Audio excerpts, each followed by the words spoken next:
Greetings, Africa and its mighty diaspora.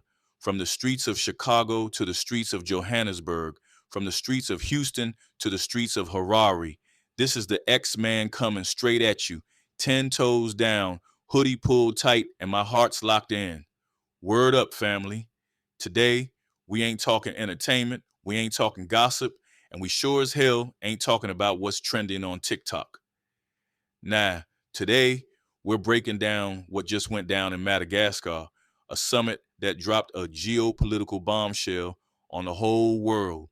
And you know the X-Man's going to keep it 100, keep it raw, and call it exactly how it is.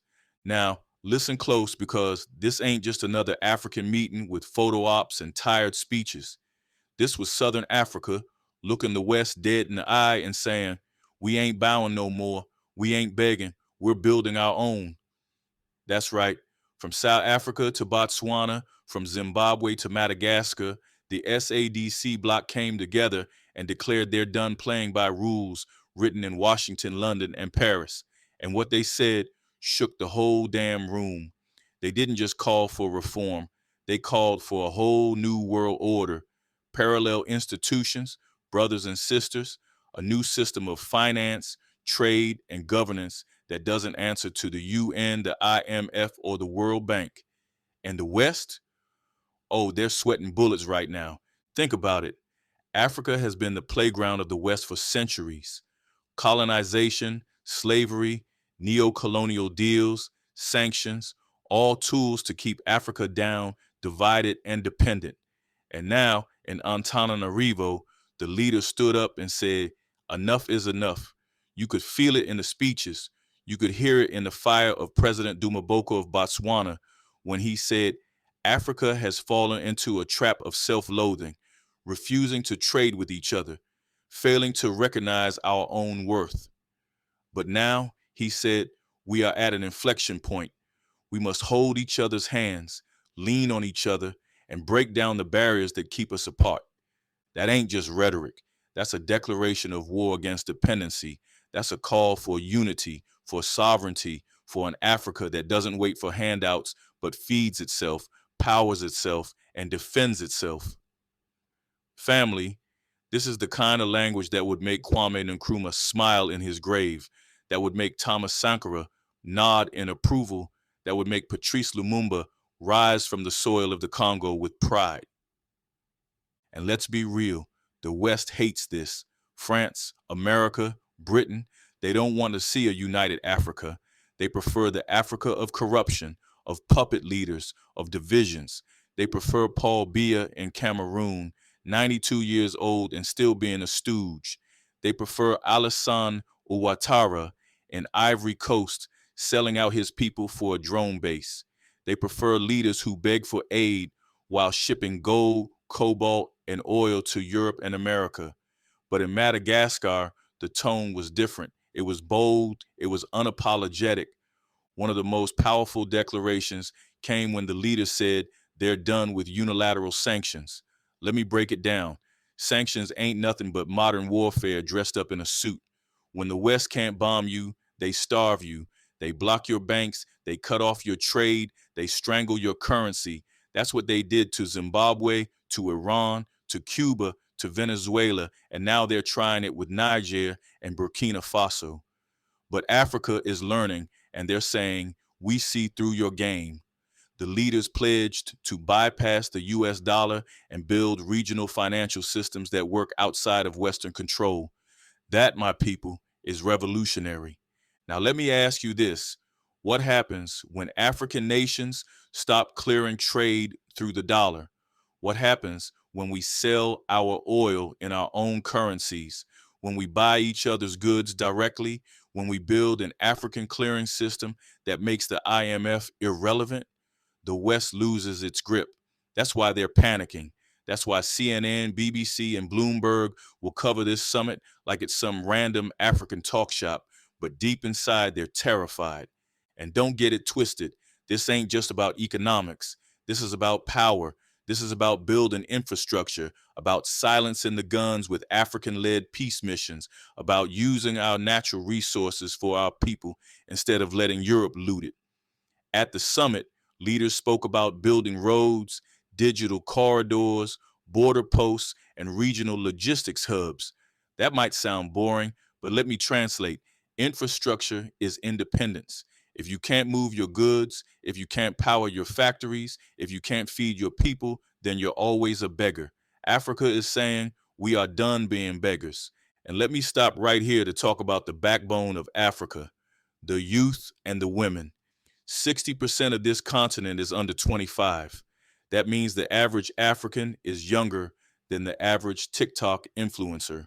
By 2050, 1 in 3 young people on earth will be African. That is a tidal wave coming, and the question is, will it drown us or lift us? Leaders in Madagascar said it plain. If we fail the youth, all else collapses. If we empower them, nothing can stop us.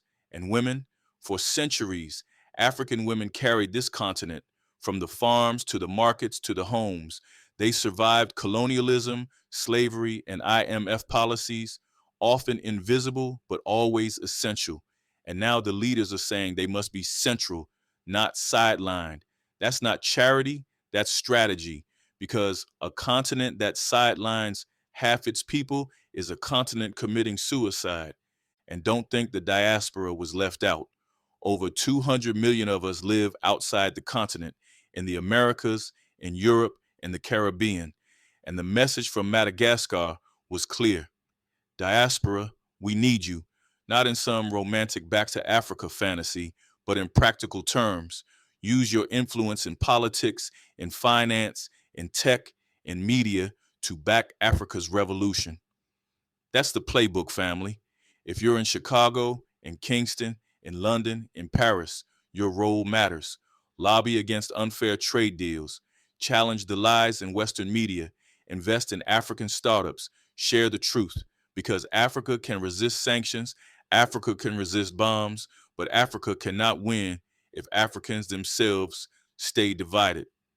And let me tell you something, family. The speeches weren't just words, they were poetry of sovereignty. They said Africa is tired of being told who it is, tired of being told what it deserves, tired of waiting at the door of global power. Africa is building its own house now, brick by brick, with African hands, African minds, African hearts, and the West, they can't handle it. Now hold up, pause right here, because I need you to understand something.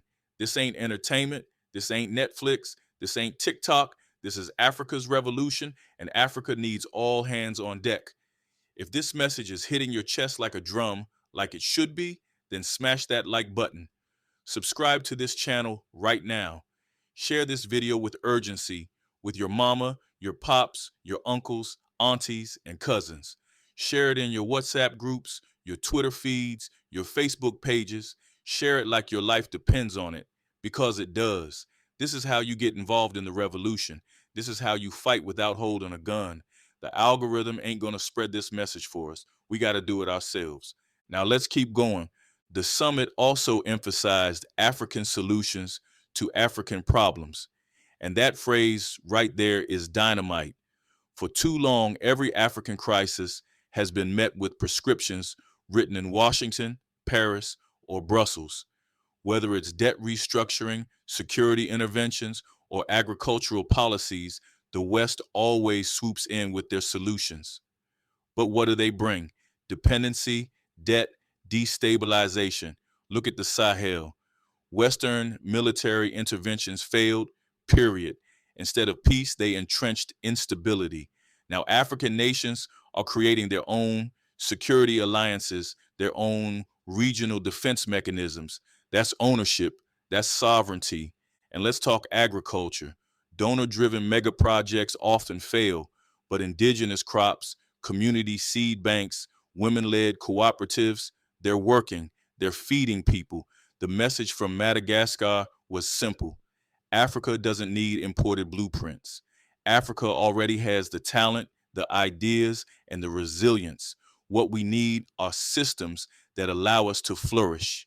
Brothers and sisters, this is bigger than Madagascar. This is bigger than Southern Africa. This is continental. West Africa is rising with the AES alliance. East Africa is pushing integration. Southern Africa is rejecting Western dictates. Piece by piece, Africa is charting its own agenda. And don't let anybody tell you this ain't serious. When Africa flips the table, the world shakes. Because here's the truth: Africa is the key to the 21st century. Our gold, our cobalt, our lithium, our oil, our farmland, our youth is all here. Without Africa, the West collapses. That's why they fight so hard to control us. That's why France clings to its CFA franc like a baby with a pacifier. That's why America sets up drone bases in Ivory Coast. That's why they send CIA agents into Burkina Faso, because they know if Africa stands, the West falls. And Madagascar, August 2025, might be remembered as the day Africa stood, a warning shot to the old order, a declaration that we're not waiting anymore. The world can take note. Africa ain't asking for permission. We're demanding, and if denied, we'll build our own. Family, let me leave you with this. The road ahead is tough. Building new institutions will test our endurance. Empowering every citizen will test our courage. Uniting beyond borders will test our maturity. But if Madagascar showed us anything, it's that Africa has crossed the line between waiting and acting. No more delay, no more excuses. The drumbeat of sovereignty is louder than ever. And you, yes, you watching this, are part of that drumbeat. No sellouts, no filters, no fear. This is the X-Man signing off.